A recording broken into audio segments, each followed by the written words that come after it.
Coba bayangin lagi hujan badai, listrik mati, rumah kebanjiran. Malah satu rumah sama harimau ganas. Inilah kisah seorang wanita muda dan adik laki-lakinya yang autis. Terjebak hidup-hidup di rumah bersama predator mematikan. Gimana caranya mereka bisa bertahan? Harimau duluan kabur atau manusia yang apes? Yuk kita simak alur ceritanya.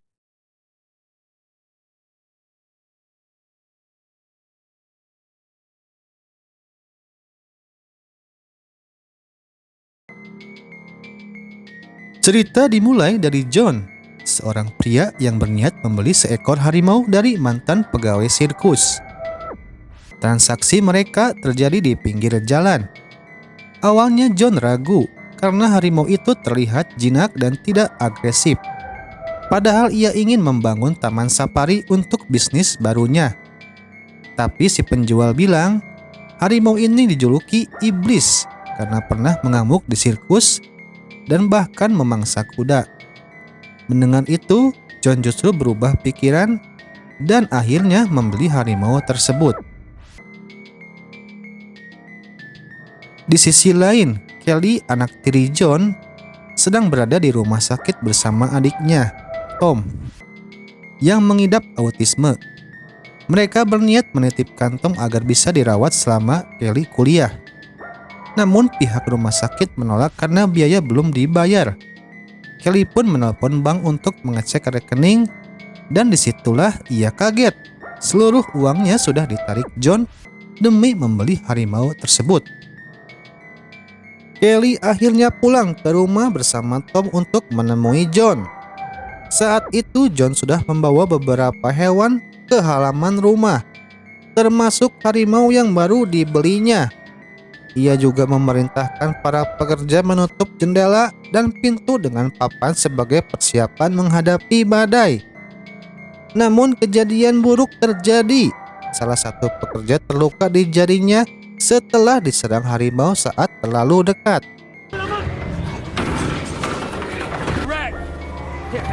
Tak lama kemudian Kelly tiba dan langsung mencari John. Ia memohon agar sisa uang peninggalan ibunya dikembalikan untuk biaya perawatan. Tapi John dengan santai berkata uang itu sudah habis dipakai membeli harimau dan keperluan lainnya. Kelly marah besar karena uang itu seharusnya untuk masa depan dan kesehatan Tom. Namun John berdalih, tanpa surat wasiat resmi, uang itu sah menjadi miliknya. Tak punya pilihan, Kelly menghubungi pihak kampus untuk menunda kuliahnya karena masalah keluarga. Tapi kampus menjelaskan jika ia menunda lagi, beasiswanya akan dialihkan ke orang lain. Dengan berat hati, Kelly pun memutuskan tetap melanjutkan kuliah.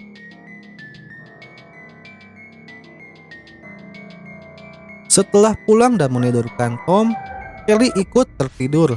Ia bermimpi buruk, seolah dirinya mencekik Tom karena lelah harus terus merawatnya. Di saat yang sama, dalam mimpi itu seseorang masuk ke rumah dan melepaskan harimau dari kandangnya. Kelly terbangun dan turun ke lantai bawah untuk mengambil minum. Di sana ia melihat pesan dari John yang mengatakan dirinya sedang berada di luar. Namun saat kembali ke atas, Kelly melihat sesuatu yang bikin jantungnya hampir copot. Seekor harimau berjalan melintas di bawahnya. Dengan panik, Kelly mundur perlahan masuk ke kamar. Ia mencoba kabur, tapi semua jendela dan pintu sudah ditutup papan. Rumah itu kini jadi jebakan. Telepon rumah pun mati karena badai. Kelly langsung teringat Tom. Ia menyelinap ke kamar adiknya, tapi Tom sudah tidak ada. Dengan napas gemetar, Kelly ingat ponselnya tertinggal di lantai bawah. Ia berhasil mengambilnya di ruang cuci, tapi baterainya hampir habis. Saat mencoba menghubungi layanan darurat, sambungan tak kunjung tersambung. Ia pun menelpon John, tapi tak diangkat karena ponsel John tertinggal di mobil. sementara dia asik berjudi tanpa tahu teror sedang terjadi di rumah. Saat itu Kelly mendengar suara langkah berat. Bayangan di dinding memastikan satu hal, itu harimau. Panik, Kelly mencoba membuka dan menggedor pintu, tapi semuanya terkunci. Ia naik ke lantai 2, lalu sadar harimau juga ada di sana. Terpaksa Kelly kembali ke ruang cuci. Sialnya, harimau sudah melihatnya. Pintu mulai didobrak. Detik-detik mencekam. Tepat sebelum diterkam, Kelly berhasil naik dan bersembunyi di cerobong asap. Namun bahaya belum selesai. Harimau masih berkeliaran di bawah. Telepon 911 tiba-tiba berdering. Keringat Kelly menetes dan harimau langsung tahu posisinya. Kelly langsung diburu harimau dan dipaksa memanjat sekuat tenaga hingga lolos ke lantai 2. Dan di sana, ia terkejut melihat Tom berdiri di sampingnya. Where the fuck have you been? Beban Kelly makin berat karena ia harus melindungi Tom yang kondisinya rentan. Mereka bersembunyi di ruang kerja John. Kelly mencoba mengakses internet lewat komputer, tapi nihil, tak ada koneksi. Tak lama kemudian, harimau kembali mendobrak pintu. Putar otak, Kelly menumpahkan parfum agar baunya tertutup. Pintu pun jebol. Kelly dan Tom bersembunyi di bawah kasur. Detik-detik mencekam, kaki harimau terlihat tepat di depan mata. Tak lama, harimau menyadari mereka dan langsung menyerang. Beruntung kasur jadi tameng, meski Kelly terluka di tangannya. Mereka berhasil kabur ke lantai 1. Waktu semakin sempit, Kelly menyiapkan umpan daging dari kulkas yang sudah diberi obat, berharap harimau teralihkan.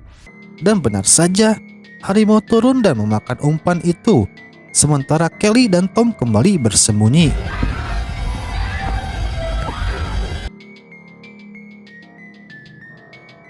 Dengan penuh kegelisahan, Kelly harus bertahan sendirian sambil melindungi Tom. Ia bersembunyi di salah satu kamar dan sebelumnya mencoba naik ke lubang atap, tapi lubangnya sudah dibaut rapat. Kelly lalu menahan pintu dengan meja dan berusaha mendobrak jendela, tapi waktunya habis. Harimau mulai menjebol pintu. Kelly dan Tom terpaksa bersembunyi di dalam lemari. Namun petaka datang. Harimau menemukan mereka. Panik, Kelly melawan dengan apapun yang ada. Untungnya ia melihat celah di belakang lemari dan nekat mendobrak dinding kayu.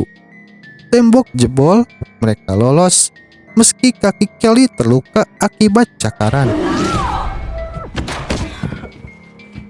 Mereka bersembunyi lagi di kamar lain, yang ternyata kamar John. Di sana Kelly menemukan peluru pistol dan yakin senjatanya pasti ada di ruangan itu. Namun ia tak menemukannya. Saat mengobati lukanya dan meluapkan kesedihan karena hidupnya hancur padahal seharusnya menikmati masa kuliah, Kelly tak sengaja menemukan dokumen asuransi kematian atas namanya dan Tom. Saat itulah semuanya jelas, mereka dijebak. Harimau sengaja dilepas. John ingin mereka mati demi uang asuransi. Amarah Kelly memuncak. Ia kembali mencari pistol dan kali ini ia berhasil menemukannya.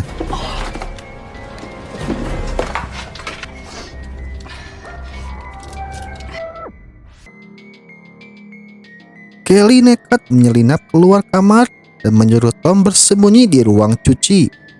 Tapi dengan polosnya, Tom malah keluar kamar dan santai duduk nonton TV.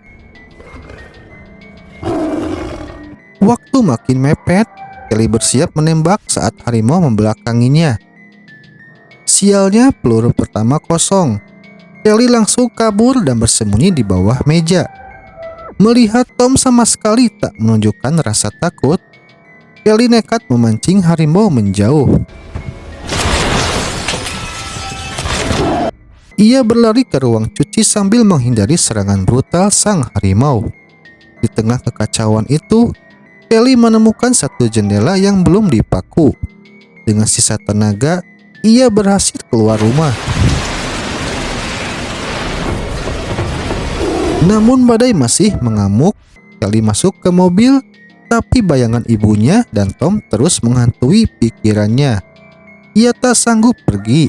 Kelly pun kembali masuk lewat jendela tadi dan mencari Tom, dengan harapan ia masih hidup. Beberapa saat kemudian, Kelly menemukan Tom meringkuk ketakutan di sudut rumah. Ia memeluk adiknya dan berjanji kali ini ia tak akan meninggalkannya lagi. I'm so sorry Mom left you, Tom.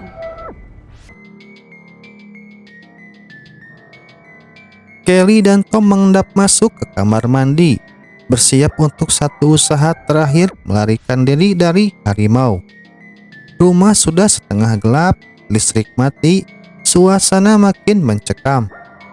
Kelly membuat obor seadanya dari barang di sekitarnya.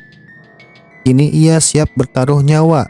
Satu tangan memegang pistol kosong, tangan lainnya obor yang jadi satu-satunya penahan sang predator. Perlahan mereka menuju jendela tempat Kelly sempat keluar sebelumnya. Tapi tepat sebelum sampai, mimpi buruk muncul. Harimau itu tiba-tiba menghadang dengan brutal. Nyawa mereka kini di ujung tanduk. Tanpa peluru, hanya api obor yang membuat harimau ragu mendekat. Dalam kepanikan, Kelly menemukan sebuah freezer besar. Tak ada pilihan lain, mereka masuk dan menutup diri di dalamnya. Dengan napas tertahan, mereka akhirnya selamat. Dalam freezer yang dingin, Kelly menenangkan Tom dengan menyanyikan lagu favoritnya. Tom pun tertidur di pelukan kakaknya. Untuk pertama kalinya merasa aman. Beberapa saat kemudian, Kelly memberanikan diri keluar. Badai telah reda. Namun tiba-tiba terdengar suara papan dibuka dari pintu depan. Itu adalah John. Sambil membuat senapan, ia datang memastikan Kelly dan Tom sudah mati. Dengan wajah penuh amarah dan air mata, Kelly hanya memohon agar mereka diizinkan pergi. Tapi John justru mengaku jujur soal rencana busuknya. Ia memang berniat membunuh mereka demi uang asuransi. Belum sempat berbuat lebih jauh, harimau itu muncul dan langsung menerkam John. Seketika, ia menjadi korban dari rencananya sendiri. Kelly dan Tom memanfaatkan kesempatan itu untuk kabur. Saat akhirnya berhasil keluar rumah, Tom menggenggam erat tangan Kelly, dan disitulah segalanya berakhir. Mereka selamat setelah melewati malam paling mengerikan dalam hidup mereka. Begitulah film ini, yang memang si John ini jahat banget dan tega ngorbanin keluarganya pakai cara di luar nalar, pakai jasa harimau, namun gagal juga. Di sini gue pesan kali ini, keserakahan selalu berakhir membawa kehancuran, sementara kasih sayang sekecil apapun bisa menyelamatkan nyawa. Segitu dari gue, dan tunggu alur film lainnya. Boy,